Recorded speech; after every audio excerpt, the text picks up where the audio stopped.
ফাফিরু ইলাল্লাহ।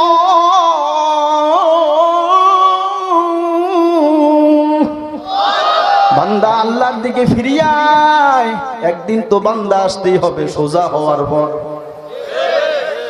একদিন তোমারই নাম মসজিদে হবে হেলাল।